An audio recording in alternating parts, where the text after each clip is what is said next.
হ্যাঁ মই। তুমি রিকশা চালাও? আবার মনে কি বলতে আছে, মুই তো ছোটবেলা থেকে রিকশা চালাই। আপনার কোনো সমস্যা? এই খবরদার আমার সাথে ফাইজলামি করবে না। তুমি যে রিকশা চালাও সেটা আমাকে বিয়ের আগে বলো নাই কেন? মুই আপনার কেন বলবো? আপনি কেডা? আমি কেডা মানে আমি তোমার বউ। আপনার চেহারা, চোখ, হাত, পা, গাল, গলা সবকিছু হুবহু আমার স্বামী সবুজের মতো। ম্যাডাম হইছে কি, এই দুনিয়াত এক চেহারা 7 জন মানুষ আছে। এর লিগেই আপনার স্বামীর সাথে মোর চেহারা মিলে গেছে, কিন্তু মুই আপনার স্বামী না। দোস্ত বাদ দে তো, তোর স্বামী রিকশা চালাতে যাবে কেন? এইটা তোর স্বামী না, চল তো। আরে আমার জীবন মরণের প্রশ্ন আর তুই চল চল চল চল করতেছিস। দাঁড়া। এই আপনি একটা শার্ট দেন। আমার স্বামীর বুকের মধ্যে একটা জন্ম দাগ আছে, কালো দাগ। সেই দাগ যদি আপনার বুকের মধ্যে না থাকে তাহলে আমি বিশ্বাস করে নিব আপনি আমার স্বামী না। অসম্ভব, মুই দুটা বেগানা নারীর সামনে মুই মোর শার্ট খুলতে পারবো না। মুই তো মোর বোর সামনে শার্ট খুলি না। এই না হাত ধর তো। না মুই খুলবো না শার্ট। এই খবরদার, মোরে ধরবেন না। দোস্ত কালো দাগ তো সত্যি সত্যিই আছে। সত্যি করে বলেন তো আপনি কে? ধরা যখন পড়ে গেছি আর মিথ্যা কথা বলবো না শান্তি। আমি লাল মিয়া না, আমি সবুজ, তোমার স্বামী। আমার চাকরি চলে গেছে তো, তাই রিক্সা চালাইতেছিলাম। কি আর করবো বলো? ছি শান্তি, ছি। তুই একটা রিকশাওয়ালাকে ভালোবেসে বিয়ে করছো? তুই এত সুন্দর একটা মেয়ে, ভার্সিটির সব ছেলে তোকে পছন্দ করতো, আর তুই রিকশাওয়ালার সাথে সংসার করতেছিস। আমি তো তোর মতো দেখতে এত সুন্দর না, তারপরে আমার জামাই সরকারি চাকরি। আল্লাহ, তোর রুচি এত খারাপ! তোর স্বামীর পরিচয় জানার পর তো লজ্জায় আমারই মাথায় হেঁটে যাচ্ছে।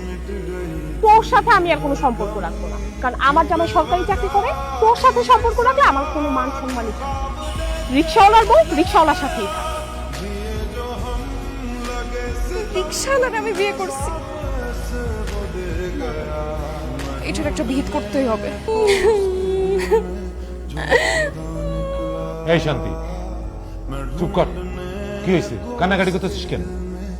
এইরকম একটা ছোট লোক, একটা অশিক্ষিতর সাথে আমার বিয়ে হয়েছে।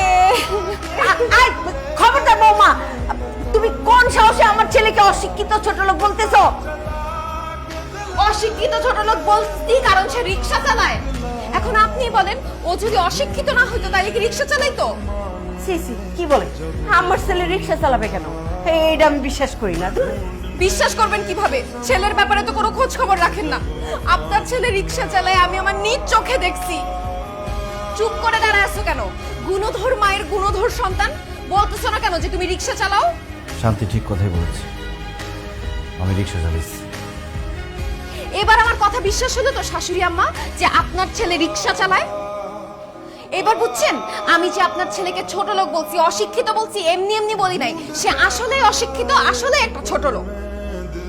ছি ছি ছি ছি, আমার ভাবতেই অবাক লাগছে।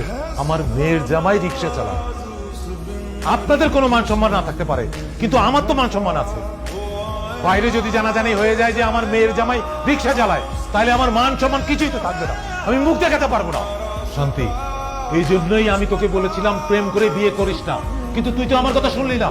বাবা এখন আমি কি করব? যাই করো শান্তি, আমার সংসারটা ভেঙে তুমি চলে যাও না। তোমার সাথে আমি সংসার করতে চাই, আমি তোমাকে ভালোবাসি। ঠিক আছে, তুমি যদি আমার মেয়ের সাথে সংসার করতে চাও তাহলে আমার একটা কথা রাখতে হবে। কি কথা রাখতে হবে বলেন? তুমি তোমার এই বাবা মাকে ছেড়ে আমার বাড়িতে গিয়ে ঘর জামাই থাকতে হবে। অসম্ভব, আমার ছেলে এই বাড়িতে আমি করে কোনো হানে থাকবো না। সবুজ, আমার বাবা যা বলছে তুমি এখন সেটা করবা। তুমি এখন আমাদের বাসায় যাবা, আমাদের বাসায় ঘর জামাই হয়ে থাকবা। তুমি এখন বলো কি করবে? তুমি কি আমার সাথে আমাদের বাড়িতে গিয়ে ঘর জামাই থাকবে, নাকি তোমার বাবা মার সাথে থাকবে? চুপ করে আসিস কেন? তুই ক, তুই তোর মায়ের সাথে থাকবি। আজকে রাতটা আমাকে সময় দেন, আমি কালকে আপনাকে জানাচ্ছি। যেভাবেই হোক জামাইকে আমাদের বাসায় নিয়ে যেতেই হবে। তুই জামাইকে রাজি করা। কালকে সকালবেলা বাবা আসবে, তুমি সবকিছু গুছিয়ে নাও। তুমি আমি বাবার বাড়িতে চলে যাবো। আর যদি তুমি আমার সাথে আমার বাবার বাড়িতে না যাও, ঘর জামাই না থাকো, তাইলে তোমাকে আমি ডিভোর্স দিব, তোমার সাথে আমি সংসার করবো না। এখন তুমি ভেবে দেখো তুমি কি করবে।